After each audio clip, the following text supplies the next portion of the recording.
Okay, so we're going to be doing chapter 5 review. Okay, which was momentum and impulse.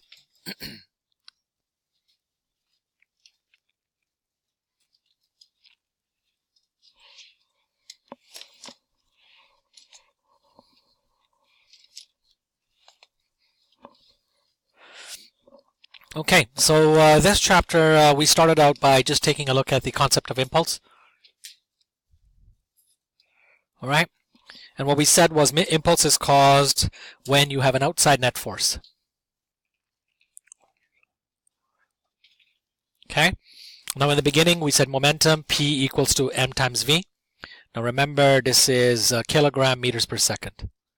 No units for momentum, correct? So the impulse is caused by an outside net force, and my formula for F net is F net times time. So this is your net force times time, which equals to change in momentum. And this is impulse. So impulse is change in momentum. Okay, the units stay the same. The most important thing you need to remember, most of the time here is in milliseconds, which is thousandths of a second. Okay, there are 1,000 milliseconds in a second. So you got to keep that in mind. Bless you.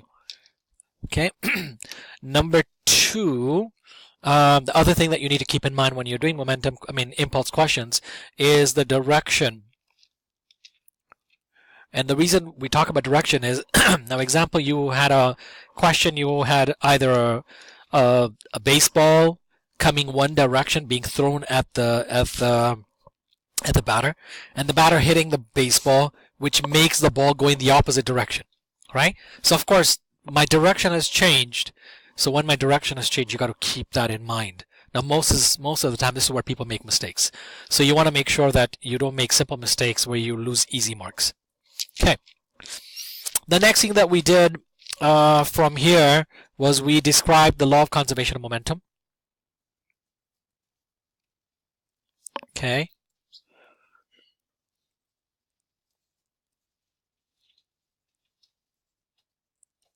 Of momentum. And basically the law of conservation of momentum says that the momentum of the system does not change as long as there is no outside net force. So the momentum of the system before equals to the momentum of the system after.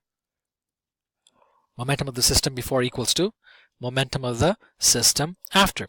And then they proved it. We went through the proof of how that is and what how you do that formula. And basically it comes out to be m1 v1 plus m2 v2, which equals to m1 v1 prime plus m2 v2 prime. This was the momentum of the system before, which equals to the momentum of the system after. So remember that the individual objects, their momentum changes. Individually, the momentum of the objects themselves changes. Two cars could get into a crash, a snowball being thrown at a car, for example, and sticks to it, and so on and so forth. So individually, the momentum of the individual object changes, but the momentum of the system is conserved. This is basically what the law of conservation of momentum is. Okay. Now, there are three kinds of collisions that we talked about in momentum. Okay. So my collisions were as follows.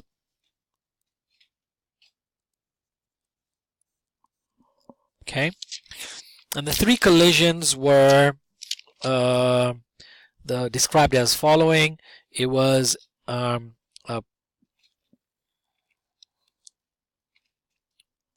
elastic collision, and of course this was our hardest one that we did. In an elastic collision, you had two objects that collide into each other head on. Okay, and in both of them their momentum is conserved before and after, and their EK, kinetic energy, is conserved before and after. And this was the one where we had to plug one formula into another formula. Okay, the second one was an inelastic collision.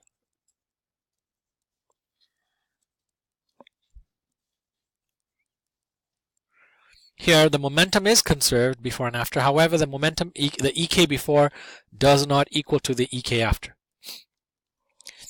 And there is some loss of energy, and so we don't do this question. We do this. And the last one is a completely inelastic collision.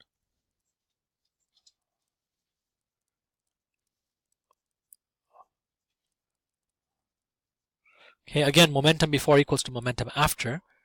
Okay, and the EK before is greater than the EK after. However, both objects combine together after collision. Both of them join together after the collision.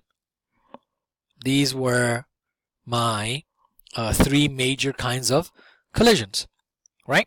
This is what we did.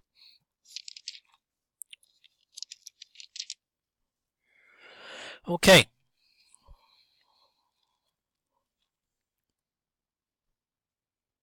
Now, we'll get rid of the one that we don't use. So we'll get rid of that.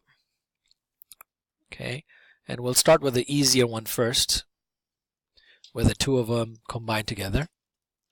So this one right here, basically what we do is we say momentum equals to momentum after to solve it, and we start with m1v1 plus m2v2, which equals to v prime m1 plus m2. Both objects combine together, they both end up with the same velocity. Both objects have same velocity after.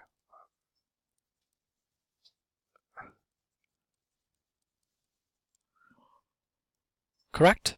So that's what we did for completely inelastic collisions, where the two of them combine together. Now, I'm just going to erase this. Okay. Now for an inelastic collisions, there are two kinds of problems we end up with. The first one is where one object is moving, one object is stationary. Moving. But after the collision, both objects moving.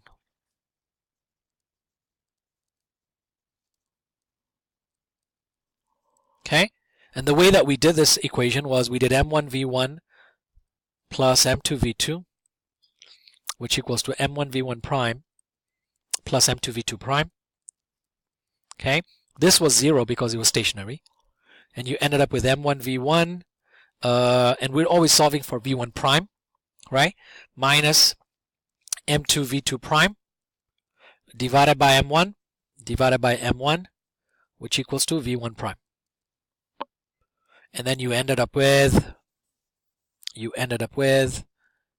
this, and this would have cancelled out, so you're left with v1 prime, which equals to v1 minus m2 over m1 times v2 prime. So that was equation 1. Okay, we took equation 1 and then we plugged it into the kinetic energy formula.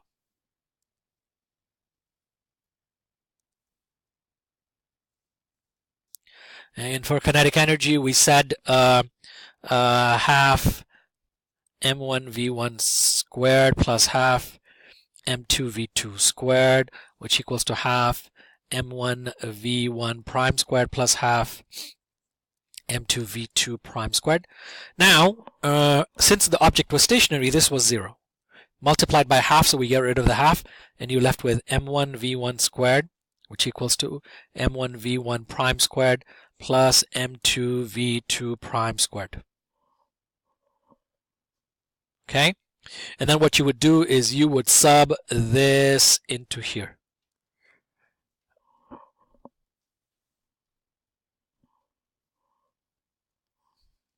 Okay?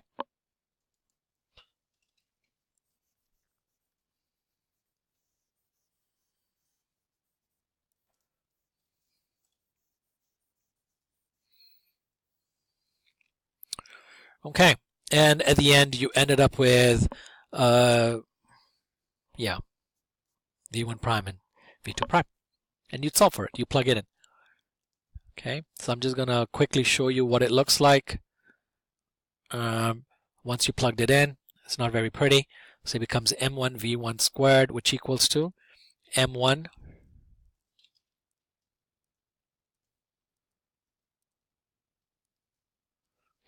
times v1 minus m2 over m1 times v2 prime squared plus m2 v2 prime squared. Of course, it looks much better with numbers because then you can solve for it. Huh? Say what? Repeat? Yeah, but I multiplied it by 2. So I got rid of all the halves. Okay, and then you solve for it. So you get v1 prime and v2 prime. And you solve for it. So we did these equations. Okay? Now the second scenario that we had for elastic collision was when you had both the objects moving. Both the objects moving. The way to solve them is exactly the same for both of them. Okay? But you end up with slightly different formulas at the end, but the solving way is exactly the same. So, in the second type of elastic collision,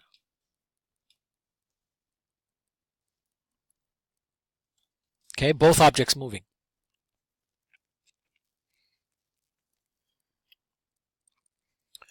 So you have object moving this way, object moving this way, and then you end up with both objects ending up moving after. So before collision, after collision.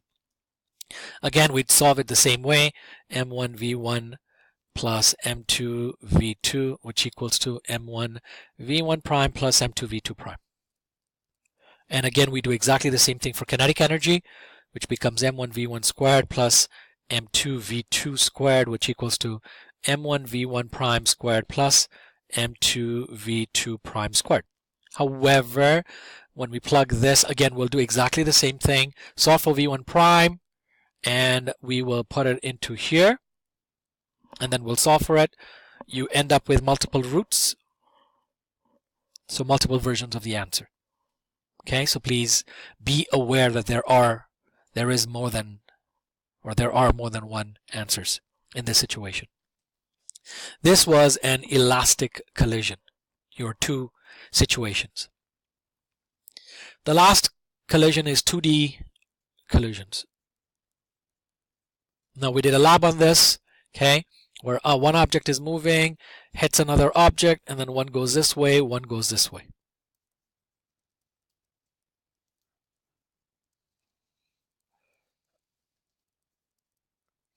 Okay, and in this situation again, your ball 2, mass 2, this was mass 1, this was mass 2, velocity was 0, it was stationary.